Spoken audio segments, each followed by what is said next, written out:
I got sent from planet Vegeta in a space pod. When I got out the space pod, I saw beautiful water around me along with trees and a huge tower. But before I head up that huge tower, I just want to make sure I fully power up just in case. I started making my way up this long tower. It honestly took quite a while to get to, but when I finally reached it, I got greeted by Korin. Korin was kind enough to offer me a flying Nimbus along with a sensu bean, and both of those things will be very handy. I then went back down to place my flying Nimbus and started making my way all the way up towards Kami's lookout, and wow, it looks awesome up here. I dropped down to Kami and he offered to teach me a bunch of skills, but I am not ready for any of them yet. I then went up to Whis and he can teach us Super Saiyan God and Ultra Instinct, but we need tons more training before we can reach any of those. I head towards the hyperbolic time chamber and get greeted by Trunks. He offers me some moves, but I don't have enough training just yet, so I head towards Vegeta and he told me to get lost fast, so I did just that. Once I entered the hyperbolic time chamber, it was time to get serious and start training, so I started fighting the Shadow Dummy for the rest of the day. When night came, I started slaying as many animals as I could to rank up more and also to get some more food, cause you know how the Saiyan's appetites are. On day 2 to 3, I went back up to Kami's lookout to start training. Once I came out of the hyperbolic time chamber, I finally trained enough to reach a level to go even further beyond, and now got Super Saiyan, but for some reason, I had the legendary Super Saiyan hair, which was quite weird. I then dropped off Kami's lookout to test out my new powers on a Lurker, which are OP NPCs on the map that wander around at all times, and holy crap, it ended me so fast. When I arrived to the other world, I got greeted by King Yama,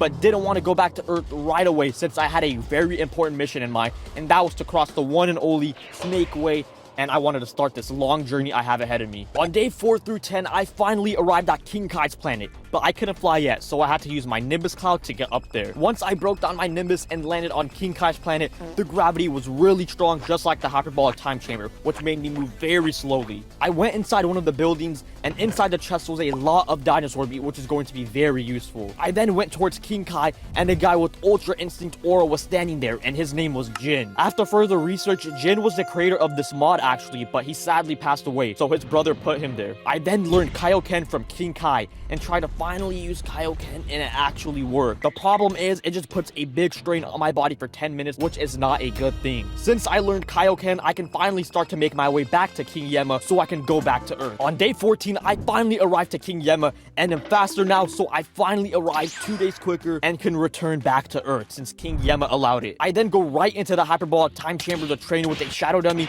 to perfect my Kaioken and increase my power level as quick as possible. On day 15, I finally came out of the hyperbolic time chamber, but in my Super Saiyan form. I went to Kami so he can teach me flying and potential unlock, which will raise my power level. I then went back down to fight a Lurker in my Super Saiyan form, and the second I got hit by one of them, they stole my ability to fly and finished me off so fast. On day 16, it's finally time to fight Nappa and Vegeta, and I destroyed Nappa with ease because of the new training and the hyperbolic time chamber. And then Vegeta tried shooting a Ki Blast at me, but shortly after, I finished off Vegeta too. I made sure I came extra prepared before I fought these two. It then told me to travel to Namek if I want a greater challenge, so I took out my space pod and did just that. Once I arrived to planet Namek, I got off my space pod and then got told that a bunch of Frieza soldiers want to fight me, so I did just that. I started punching all the Frieza soldiers, and let me tell you, they were very weak.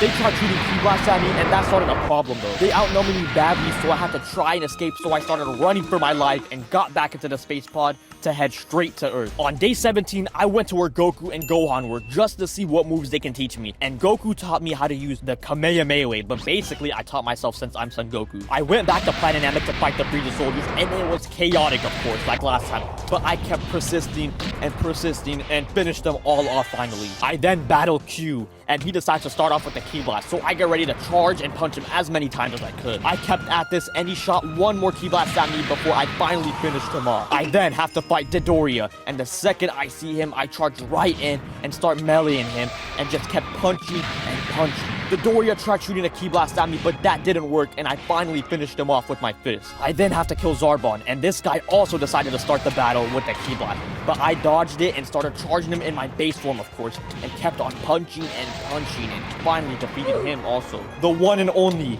Ginyu Force is next up, and the first one I have to fight is Guldo. I sucker punched him real quick and finished him off very fast. I don't even know why he's in the Ginyu Force, to be honest, but oh well. Next up was Birder. Raccoon, and Jace. The main guy I kept fighting at first was Birder, but afterwards Jace was getting on my nerves, so I charged Jace to show him what's up and kept on swinging on this man. Then out of nowhere, all of them just shot Ki Blasts at me, but that didn't stop me. I then charged Jace and quickly finished him off. The last left was Birder and Raccoon, but my target was Raccoon, and I kept punching and punching him and finally finished him off. And finally, Birder afterward. I then have to fight Captain Ginyu, and we start exchanging blows right away. He tried using Ki Blast, but since it's only me and him, I can focus all my punches on him, and I did just that and took him out easier than the Ginyu squad since they had numbers on me. It was now time to fight the one and only Frieza. Frieza was standing, not moving in his base form, but the second I hit Frieza, he started fighting back and shot a laser Ki Blast at me. I kept punching Frieza, and then he went into his final form. We then started brawling it out in the air, exchanging blows and Ki Blasts for a while. My strategy was using my flying speed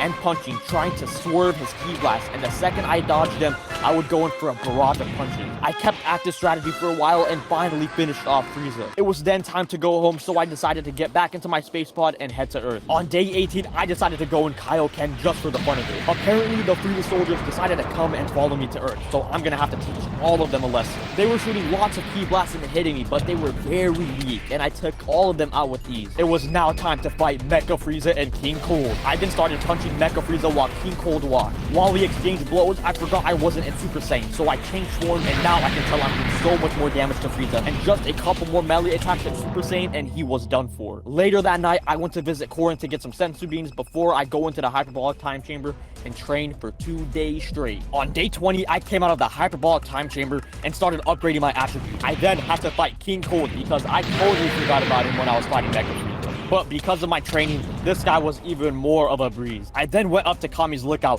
and it's set to go Super Saiyan, and once I directly talked to Kami, he told me he senses something wrong and to check out the Biome Dirty Stony, so I did just that. When I arrived at Biome Dirty Stony, there they were, Android 19 and 20, and the second I hit them, they started punching and attacking me with full force. They were throwing hands and even using Ki Blasts against me. I started targeting Dr. Gero, but both of them at the same time shot a Ki Blast at me. I still kept persisting on Dr. Gero and took him out. I then started beating the living cell out of 19 and finished him off as well, no pun intended. It then told me to go to the time chamber, so that's exactly what I did. Once I was in the time chamber, it told me to go to Biome Plains because Android 18 was there, so I headed off quickly. Before I fought Android 18, I made sure to go into fully powered Super Saiyan. I charged Android 18 immediately, and right away she uses a Ki Blast, and we start exchanging powerful blows. We keep at this for a long time until she uses another Ki Blast, and that annoyed me, so I got serious and finished things up quickly. After I finished Android 18, it told me to fight Cell. So on day 21, I did just that and started fighting base form Cell, but this guy was crazy. He was punching, shooting Ki Blasts, and teleporting on me. He distracted me badly with his teleporting, and I forgot to eat, and just like that, he finished me off. On day 23, 2 days in the hyperbolic time chamber, I've trained enough to go Super Saiyan 2, and for your information, I did beat base form Cell right after I came back from King Kai. Just like that, I am now Super Saiyan 2.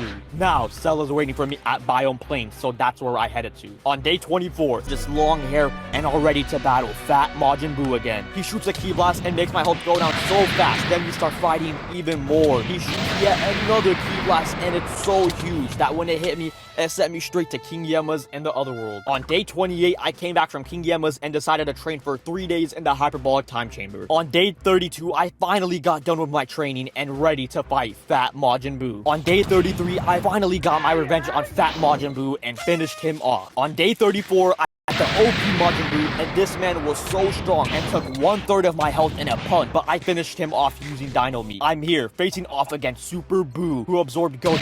He's hitting me with a powerful energy blast. I'm giving it my all, but Buu's strength is just too much for me. I'm starting to get overwhelmed. I've made the decision to retreat. I've made it out. I'm safe for now, but I know I need to come up with a new strategy if I want to defeat Buu. On day 39, I'm here standing face to face with Super Buu Gotenks. This is it, the moment I've been preparing for. The fight began, and he comes at me with everything he's got. I dodge, I weave, and I strike back with all my power. He's relentless, but I'm holding my own. It's an intense battle, blow for blow, but I can feel myself gaining the upper hand. Finally, the moment arrived. His Ki Blasts are my biggest issue, but I unleash a blow of strike, and it connects with Super Buu Gotenk. He's down, and I finally won, but it was a close call. Night came, and I have to fight Super Majin Buu Piccolo. One punch, and half of my health was gone. The next punch sent me straight to King Yema's. I got really sick of dying, so I went straight to the hyperbolic time chamber for for another 3 days. The rematch against Super Majin Buu Piccolo has begun, and I can feel the tension in there. Buu is firing his ki blasts, and they are hitting me very hard. I need to stay focused, dodge, and look for an opportunity to strike. This battle is very intense, and I find an opportunity and finally take him down. I then had to fight Super Majin Gohan, and a big ki blast starts to fight off, but using the same strategy as before, I finally took him down after using 6 pieces of dinosaur meat. I'm locked in a fierce battle with Kid Buu, exchanging blows with all my might. Suddenly, he unleashes his ki blast, and the mountains around us explode in a massive blast, but I finally end up finishing him. Guys, we finished off Kid Buu, but now there's a way bigger problem. Lord Beerus has woken up from his nap, and it's now time to fight him. I'm facing off against Lord Beerus, and he's not holding back. His ki blast attack is wreaking havoc on the land below us, but I won't let that stop. I take his massive blast and counter with powerful punches. He's tough, but I won't back down. 2 more hits to Buu. I gather all of my strength and unleash 2 devastating blows. Lord Beerus is down. I did it. The world is safe again for now. The next step for me is to become a Super Saiyan God. So later that night, I headed up to Kami's Lookout so I could talk to Whis. I finally unlocked the God form, but could not transform unless another Saiyan was nearby, so I decided to head towards Goku and Gohan. On day 43, I finally found Goku and stood next to him, and behold, we have Super Saiyan God. I feel the power of a Super Saiyan God coursing through me. I charge at Lord Beerus with a flurry of strikes, but he dodges them with ease and shoots a huge ki blast at me. I try to catch him off guard, but he instant transmissions to me and shoots another ki blast point blank in my face. Another ki blast point. Beerus then pretended to fall asleep, so it seemed that I defeated him just for now. Okay, here we go. Whis is coming at me with incredible speed, but I managed to eat his first attack. I counter with powerful punches, but he effortlessly blocks half of them. Whis shoots 1 more ki blast at me before I quote-unquote defeated him, but in reality, he just left and told me I need to work on my ki control. On day 44, Frieza's soldiers decided to come on Earth again, but 1 punch took each of their soldiers out, so I just kept throwing out knuckle sandwiches and finished them all off pretty quickly. Night comes and I have to fight Shisame. I thought this guy was way stronger, but I took him out in a couple of hits. It was then time to destroy Captain Ginyu, but he's not in his original body anymore, and his ki blasts were pretty weak. I also ended up destroying him, of course. Alright, now I'm facing off against Frieza in his final form. He starts to fight off with the ki blast, and we start going at it. He keeps using his ki blast and trying to punch, and more ki blasts, and more punches and punches, and finally Frieza had enough in his final form and wanted to go golden time. But before that, I went to train in the hyperbolic time chamber for 3 days to unlock the legendary Super Saiyan Blue. On day 47, I have finally unlocked Super Saiyan Blue. I'm powered up into Super Saiyan Blue, and there's Golden Frieza looking confident. I charge at him with an abundance of punches, but he tanks them and counters with a powerful energy block. I try to avoid it, but have to tank it, and he shoots yet another one. I stay back and eat my dinosaur meat before I charge into my final attack. He shoots his last ki blast before I charge in for the finish and end him. Day 50, okay, here we go. I'm facing off against him. He's a tough opponent, but I think I can handle him. The problem is, he's quick. I can barely keep up with his movement. I'm trying to land a hit, but he's dodging everything. He's charging up an attack. I don't think I could dodge it in time. And I'm down. Hit was just too much for me to handle. On day 60, I came out of the hyperbolic time chamber after spending 10 days straight training. On day 61, I rematched Hit, but this time was way stronger, so I just kept punching and punching Hit. Alright, now we're fighting Monaka. He has transformed into Beerus and is charging straight at me. I'm doing my best to avoid his rapid punches, but he's moving with lightning and uses his ki blast multiple times, but I do finish him off right after. I'm determined to take down Goku Black. I start with the barrage of punches and he counters with the ki blast. I back up to eat some dino meat. We then take the fight towards Kami's Lookout, and I ended him fairly quickly. On day 74, I got done training for 13 days, but wanted to finish Ultra Instinct fast, so I went back into the hyperbolic time chamber to go beyond Super Saiyan Blue and get a hint and taste of Ultra Instinct. On day 99, I now was fighting Goku Black and Super Saiyan Rose 8, but finished him off so quick. My new training helped immensely. I then went on to fight Fuse Zamasu and was throwing strong hard punches at the school for a couple seconds, and surprisingly, took him out so easily too. This new training was amazing. I went to Kami's Lookout so I could talk to Whis, and he could teleport me to the Tournament of Power Arena. On day 100, I finally arrived to the Tournament of Power Arena, and right when I touched the ground, I transformed into Super Saiyan Blue Evolution, ready to battle any and everyone. I then have to fight Basil, one of the wolves. Me and him just kept clashing back and forth, but his punches aren't inflicting any damage, and from that point on, he was finished. It was time to fight the next wolf, Lavender, and we started clashing for a while. I wanted to change things up a bit, so I decided to charge up my Kamehameha wave and unleash it on him with full power, and that made him go to sleep for good. I am now facing Toppo. This is my chance to show him my Super Saiyan Blue transformation. He's moving towards me with incredible speed and power, but I won't back down. He fires a ki blast at me, and I lose him for a couple of seconds. The second I found him, I got serious and finished him off. I'm now stepping into the ring with 2 of the newest Saiyans, Kale and Kali. Caulifla. Their energy blasts are intense, but I'm not backing down or taking damage. I tried countering their attacks with a Kamehameha wave and charging it up for a while, but missed very bad. I then continued to fight and fight while they shoot blasts at me, but I managed to take care of it. I took a Sensory quickly and finished off Caulifla right after, and now was time for the biggest moment of my life. It's now time to transform into Ultra Instinct. At first, I felt a sudden urge of energy coursing through my body. I could feel my muscle tense and my hair stand on end as an intense fiery aura enveloped me. As the transformation progressed, I can sense my movements becoming more fluid and effortless. My eyes turned silver and I emitted a bluish glow. Finally, I reached the pinnacle of the transformation, achieving Mastered Ultra Instinct. I am now ready to fight the one and only Jiren. The second he hits me, I am 0 health, so I'm forced to take a Sensu Bean. But the problem is I get taken out of Ultra Instinct if I am at full health. And the rest was history.